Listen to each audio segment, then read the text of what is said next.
السلام علیکم ورحمۃ اللہ وبرکاتہ۔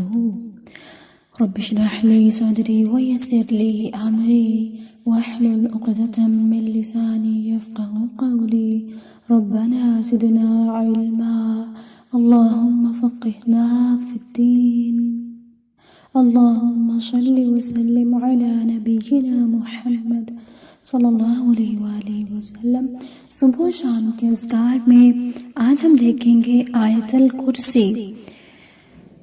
اس آیت کو قرآن پاک کی سب سے عظیم آیت کہا گیا ہے فضیلت کے اعتبار سے۔ پہلے دیکھتے ہیں کہ کیا ہے اس میں۔ اللہ لا الہ الا هو الحی القیوم، اللہ کے سوا کوئی الہ نہیں ہے، وہ زندہ ہے اور القیوم قائم رہنے والا بھی اور رکھنے والا بھی۔ اب یہ اس میں اعظم بھی ہے الحی القیوم، جو بھی دعا کی جائے اس کے بعد پوری ہوتی ہے، قبول ہوتی ہے۔ اسی طرح سے وہ ہے نا یا حی یا قیوم برحمتک استغیث، جو کہ غزوہ بدر کے موقع پہ بھی نبی صلی اللہ علیہ وسلم مسلسل یہ دعا کرتے رہے۔ آگے ہے لا تأخذہ سنۃ ولا نوم، اللہ تعالیٰ کو نیند تو بڑی دور کی بات ہے، اونگ بھی نہیں آتی۔ لہ ما فی السماوات وما فی الارض، جو کچھ بھی آسمان اور زمین میں ہے سارے کا سارا اللہ ہی کے لیے ہے، اللہ ہی کا ہے، جو کہ خالق کل بھی ہے اور مالک کل بھی۔ من ذا الذی یشفع عندہ الا بإذنہ، کون ہے جو اللہ کے اذن کے بغیر اللہ کے سامنے شفاعت کر سکے؟ بلا شبہ کوئی بھی نہیں ہے۔ یعلم ما بین ایدیہم وما خلفہم، اللہ جانتا ہے جو کچھ گزر چکا اور جو کچھ آنے والا ہے، جو کچھ ہو چکا اور جو کچھ ہونے والا ہے۔ ولا یحیطون بشیء من علمہ الا بما شاء، اور اللہ کے علم میں سے کسی چیز کا بھی احاطہ نہیں کیا جا سکتا سوائے اس کے کہ جس کے لیے اللہ چاہے، یعنی اللہ کے علم میں سے سارے کا سارا علم کل کس کے لیے ہے؟ اللہ تعالیٰ کے لیے۔ اب جو بھی کسی کو کوئی علم ملتا ہے، بصیرت ملتی ہے، وہ اللہ ہی کے اذن سے ہے، کسی کا اپنا کوئی کمال نہیں ہے۔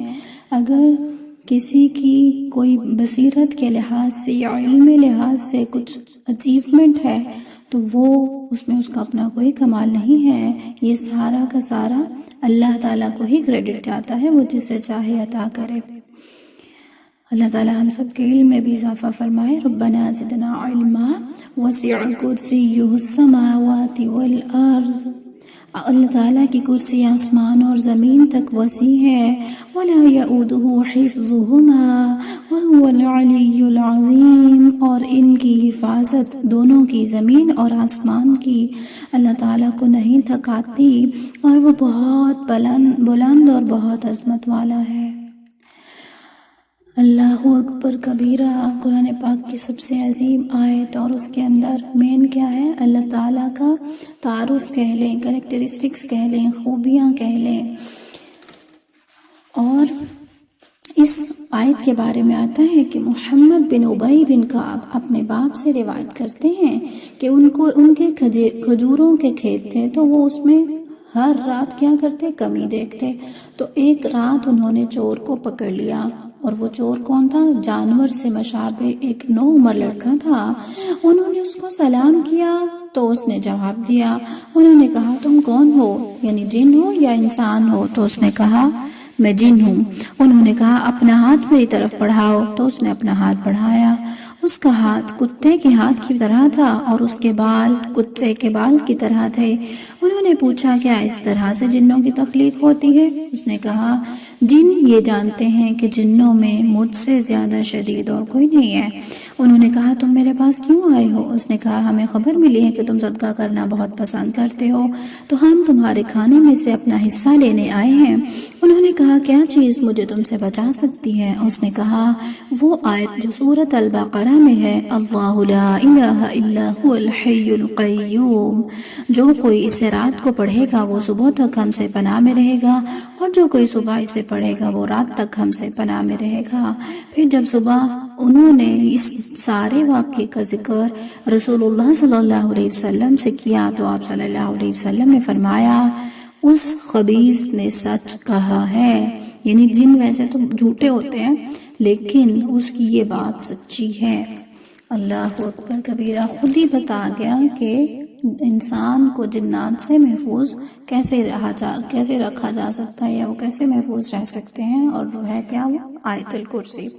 اسی طرح اگر رات کو سوتے ہوئے پڑھ کے سوئیں تو اس کے بارے میں آتا ہے کہ اللہ تعالیٰ کی طرف سے پڑھنے والے کے لیے ایک حفاظت کرنے والا فرشتہ مقرر کر دیا جاتا ہے جو صبح تک اس کی حفاظت کرتا ہے، اور کیا ہوتا ہے کہ شیطان اس کے پاس بھی نہیں پھٹکتا۔